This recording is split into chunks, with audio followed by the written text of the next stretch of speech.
너무 상황이 안 좋아. 그리고 해결해야 될 너무 큰 문제가 있어요. 치유 프로그램 할 때는요, 그 대상자만 하지 않아요. 그 대상자의 가족들을 같이 해요. 그러니까 문제가 됐는데 자기가 힘든지도 모르는 거예요. 갑자기. 그럴 일도 아닌 거예요. 너무 화를 빡 내는 거예요. 그럼 주변에서 뭐라고 그래요? 아, 갑자기 왜 저래? 그리고는 정말 섭섭한 얘기를 해요. 이때까지 탈수부 산 것 같아. 그 당시에 같이 상대 연기자분들, 언니 결혼했던 언니들은 그런 연기에 대해서 막 쉽게 하지 못해요. 왜 추운 겨울날에는 사람들 앞에 넘어졌는데 아픈지 몰랐을까요? 인간이 자기가 힘들다는 것도요, 마음의 여유가 있을 때 자기가 힘들다는 걸 감지하더라고요. 내가 너무 절박해.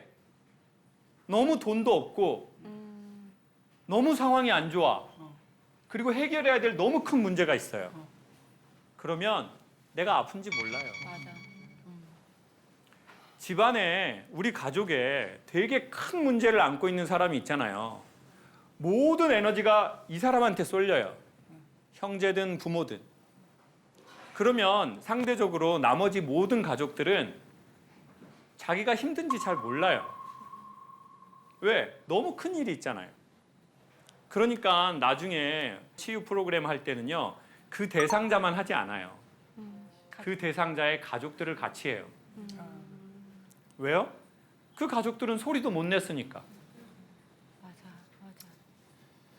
근데 그게 쌓이고 쌓였어요. 수년, 수십 년. 그러니까 문제가 됐는데 자기가 힘든지도 모르는 거예요. 사람이요, 이완돼봐야 자기가 경직된 거 알거든요. 그리고 사랑받아봐야 외로운지도 알아요. 근데 사랑도 받아본 적 없고 따뜻한 곳에 있어 본 적도 없고 늘 눈치 보고 살면요, 내가 지금 어느 만큼 아픈지도 몰라요. 그래서 어느 날 폭발하는 거예요. 갑자기. 그럴 일도 아닌 거예요. 너무 화를 빡 내는 거예요. 그럼 주변에서 뭐라고 그래요? 아, 갑자기 왜 저래? 그러면 갑자기! 지금 터지셨다. 지금 터졌어. 내가 갑자기! 맞아.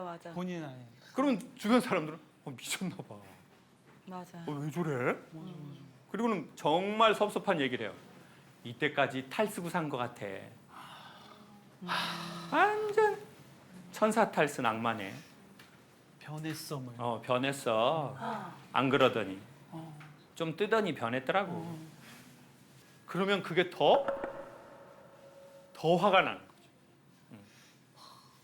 우리 지영 씨도 운치를 좀 봤어요? 눈이 크신 거 보면 저도 눈이 눈치를 본것 크잖아요. 같은데. 네네. 저는 지금 강연을 들으면서 마음속으로 울은 것 같아요, 한번. 어머. 네. 그래요? 왜냐하면 제가 20년 동안 지금 방송 일을 하고 있는데 저는 한 번도 소속사가 있어 본 적이 없어요. 진짜예요? 네, 진짜로. 그래서 방송 일을 혼자 한다는 건 힘들어요. 전 연기자니까 맞아요. 힘들죠. 대본도 외워야 되고 네. 운전도 하고 하다못해 사랑과 전쟁 이런 거는 하루에 막 갈아입어야 될 옷이 막 20벌, 30벌 그 옷도 이렇게 짊어지고 막 그리고 현장에 나타난단 말이에요. 아, 쉽지 않은데. 정말 힘든 일인데 저는 힘들었던 적이 없는 거예요. 그랬었어. 그러니까 사실 그게 우리가 안 힘들었던 게 아니라 그게 힘든 일인지 우리가 몰랐던 거죠. 몰랐고 더 스스로를 지키기 위해 더 열심히 실수하지 않으려고 완벽하게 그러니까 늘 긴장 상태로. 네. 제가 사랑과 전쟁으로 이제 얼굴이 알려지고 사랑을 받기 시작하다 보니까 갑자기 얼굴이 알려진 재현 배우 이런 얘기를 되게 많이 듣고 있었어요. 근데 저는 2000년도에 당당하게 SBS 공채 탤런트로 입사를 했고 다른 드라마 활동도 많이 하다가 우연찮게 사랑과 전쟁 한 편을 딱 찍었는데 그게 10년을 하게 된 거예요. 왜냐하면 26살짜리 어린 친구가 시키면 시키는 대로 다 해. 그 뭐 나이 많은 언니들 사이에서 막 슬립 입고 뛰어다니면서 유부남 꼬시라고 잘 꼬셔 연기하면서 26살짜리가 뭘 알겠어요. 경험이 너무 없는 거야. 그러니까 요만큼의 뭐 재책이나 뭐 두려움 없이 뭐 이 가정을 파탄내는 건 그냥 기가 막히게 그냥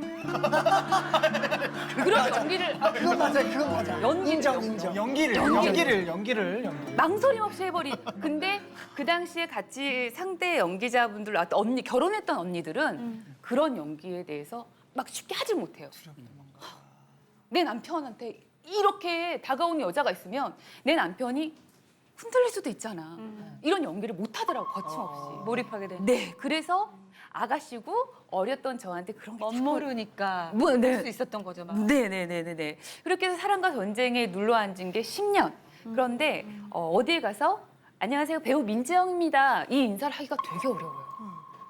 사람들이 저를 배우로 안 봐주는 것 같고 아직까지도 사랑과 전쟁 그 언니, 사랑과 전쟁 민지영, 뭐 국민 불륜녀 막 이렇게 저를 생각해 주시기 때문에 사랑과 전쟁 이미지가 다른 드라마나 영화에 가기에 너무나 강하니 너가 사랑과 전쟁을 그만해라. 그만하는 거. 아이고. 그리고 어떤 회사에서는 넌 아직 젊으니까 5년만 방송 활동을 쉬어. 이게 조건이야. 너의 이미지를 없애고 나서 다시 시작하자. 백지로. 네.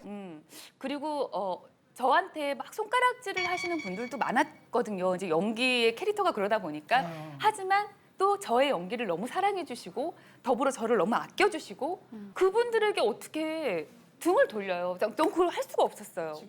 그래서 소속사 없이 사랑과 전쟁을 10년을 하게 됐고 제 방송 데뷔 20년 동안 그렇게 해서 시간이 흘러왔던 거지.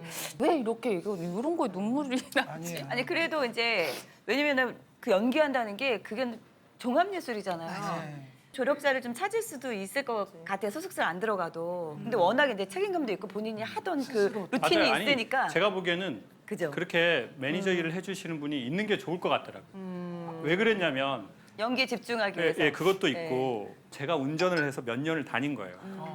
그러다가 저녁 12시, 1시에 끝나고 그 다음날 아침에 일찍 있었는데 제가 운전하다가 제가 사고를 낸 거예요. 아유. 사실 그때 그 매니저 일을 하실 분을 제가 채용할 그 상황은 됐거든요. 그랬는데 모른 거예요. 내가 이게 힘이 든 건지, 내가 어디까지 견딜 수 있는지, 그리고 내가 다 할 수 있으니까 내가 해야지. 이제 그러다가 사고가 난 거죠. 네, 그래서 아까 그런 느낌도 또 들었고요. 또 하나는 제가 제 모습을 얘기하시는 것 중에 본 게 뭐가 있냐면 저는 강연을 전공한 게 아니잖아요. 근데 제 의식의 무연 중에 나는 강의하고 이러는 거에 대한 약간 이런 게 있는 거예요, 제가. 그리고 강연도 제가 뭐 이렇게 안녕하세요, 뭐 그렇습니다 이런 게 아니잖아요. 뭐 이렇게 해야 되잖아요. 그러니까 난 이렇게 하기 싫은데 내가 정말 하고 싶은 걸 할 수 없으니까 이걸 한다. 그러니까 남들이 나한테 한마디도 그렇게 한 적이 없는데 괜히 내가 그걸 못해서 이걸 하고 있는 것 같은 거예요. 그리고 남들이 이걸 인정하지 않는 게 아니었거든요. 근데 내가 인정을 안 하고 있는 거예요, 속으로. 그리고는 이 좋은 땅에 있으면서 어떻게 보면 이 사랑과 전쟁이라고 하는 10년 동안 사랑받은 이게 되게 감사한 일이거든요.